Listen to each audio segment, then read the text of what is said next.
Let your love cover me like rainfall. Drowning in you, but it's not painful. Swimming in a river of the things you do. Floating in your ocean. Hi, I'm Iniko, and you're watching the Juiciest interview. So your debut album, The Awakening, came out recently, and it is really incredible. And I wanted to ask about the intentions you had when writing it and what your goal was. When I started writing for the album, I think my goal was to really just get the message out there that to people that it's very important for us to be aware of everything that's happening around us as it pertains to like people and just the state of humanity and the state of the world. This album is 6 years in the making. The oldest song on there, I wrote it in 2018. Every year would come and we would be like, okay, I think we're ready, let's put together, because I have so many songs that I have written, but it just kept getting pushed back, and there was a point where I was just like, I'm just gonna leak it. I don't know, like, what are we waiting for? And I realized that we were waiting for this moment.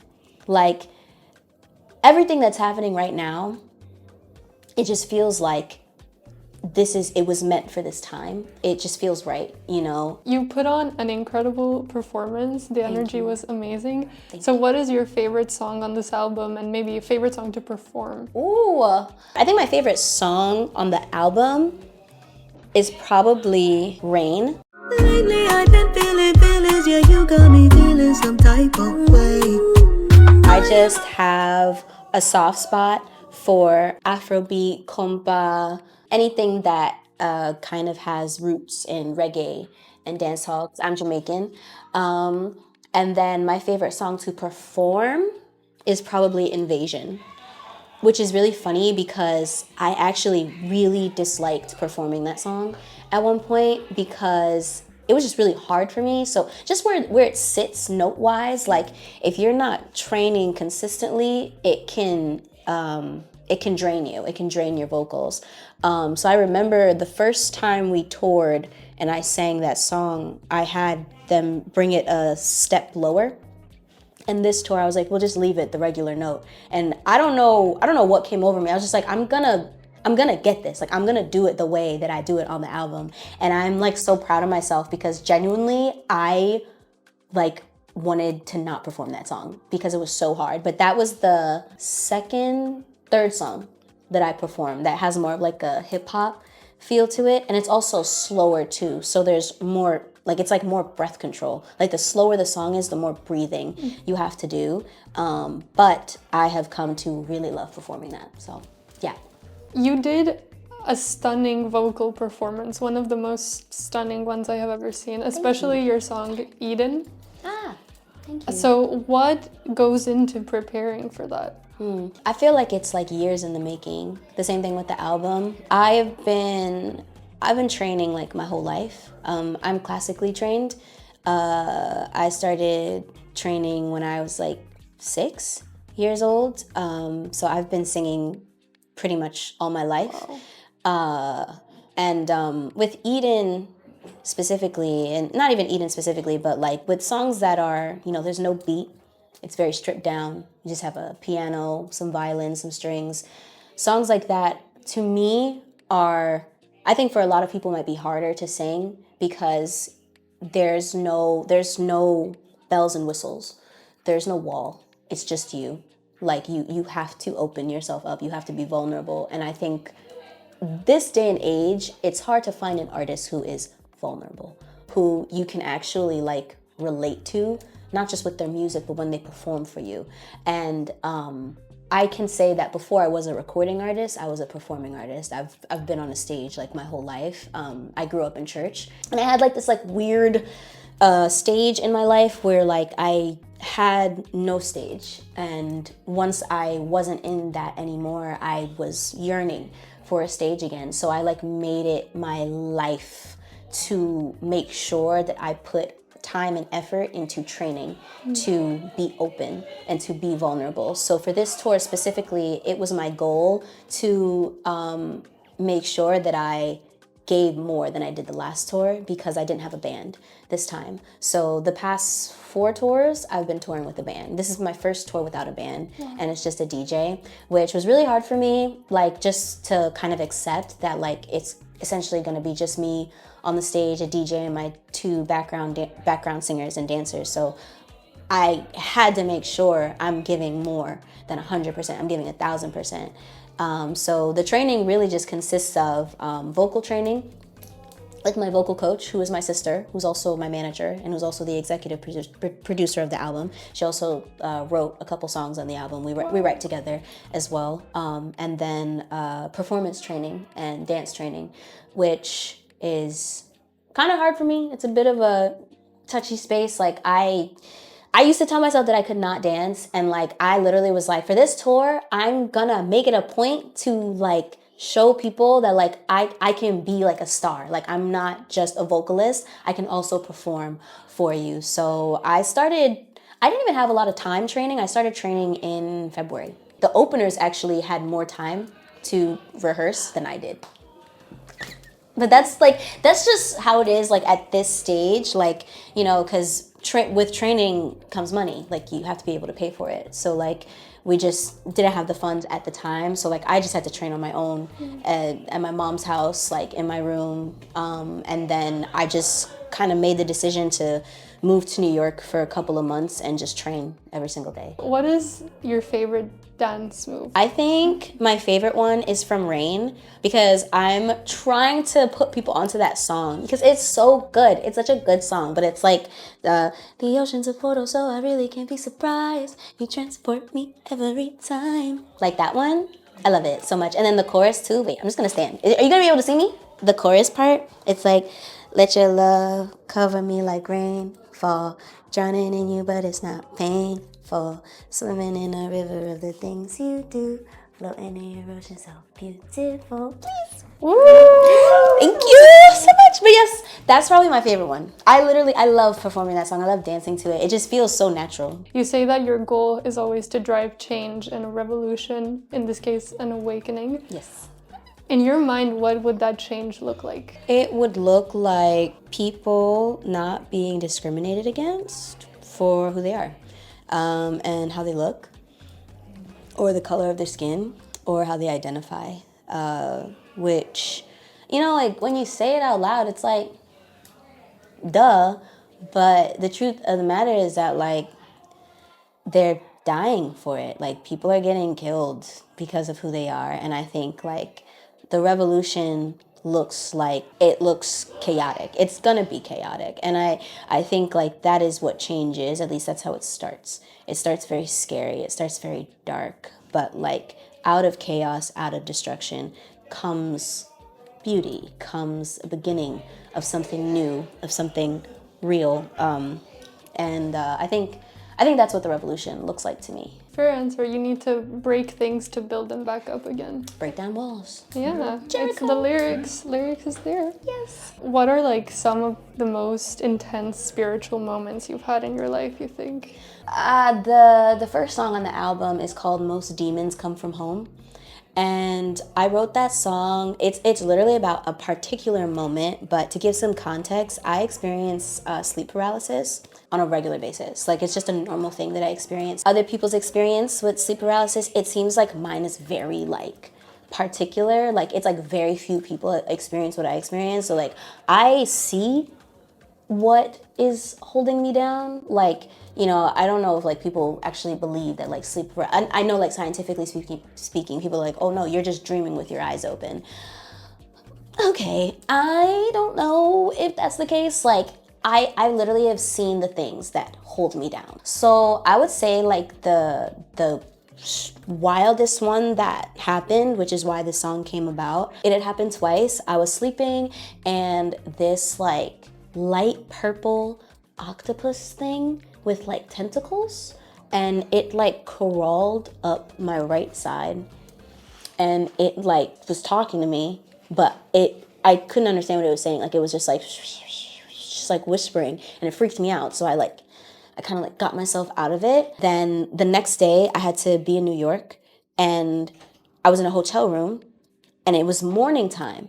Doesn't usually happen in the morning time. And I got held down again in a hotel room, which is strange because like, I'm like, what? Like, and I'm thinking, okay, maybe it's a spirit in the hotel. It's the same thing. It was the octopus thingy, the lavender thing, and it crawled up my left side now.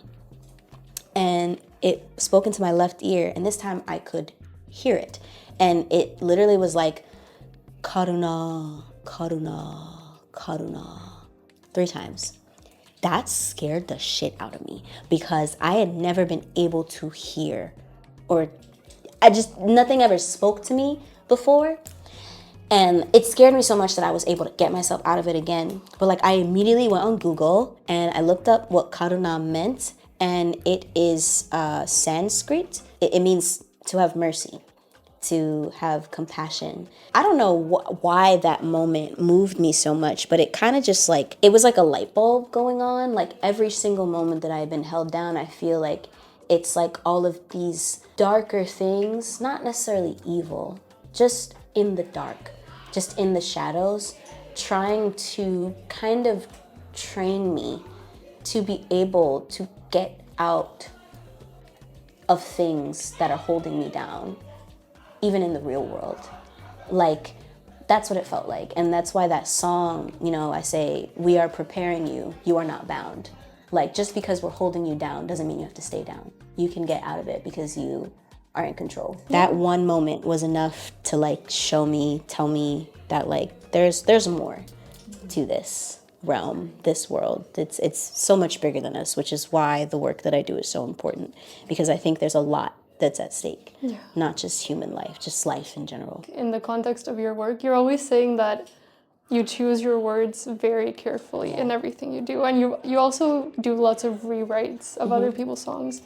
So how do you know that you have found the right words and the exact thing you want to say in a song? You know, the truth is that I don't really know. I genuinely don't know if it's the right words or not. I think I just like, one thing that my sister taught me, because she is, again, she's my manager, but before she was my manager, she trained me artistically. And I think it's really important to train your craft, to be the best at your craft, because songwriting is a completely other beast. But I am one of those people who I've always had a knack for writing. I've always had a knack for storytelling, or wanting to tell stories, wanting to somehow be able to create music where like when you listen to it, you can visualize what it is that I'm trying to tell you. I know when it's the right thing when I can visualize it, when I listen to it and I'm seeing it. I wanted to ask specifically about, if you don't mind talking about it, your tattoos. I think they're super cool, full of symbolism. Every tattoo that I have, it is definitely, so I'm like low-key a masochist. Like I don't like pain, but I use pain as a conduit to move through things and to get from point A to point B. So each of these tattoos was a moment in my life where I was in a lot of pain, and I wanted to commemorate it. These are all stick and poke, the ones on my fingers and then the ones like up here. So this is just the solar system. And then this is, I also designed all of these tattoos. So this is the solar system, and then these are just crop circles because I'm super into aliens and other life and stuff like that. I have, you know The Hobbit, like Lord of the Rings and stuff? I love Lord of the Rings. I have a tattoo of the dagger that Bilbo Baggins uses. Sting is the name, and it glows in the dark when there's orcs around. I have it on my neck. It's just like a tiny thing because, you know, I wanted there to be like a dagger on my back to like watch over me.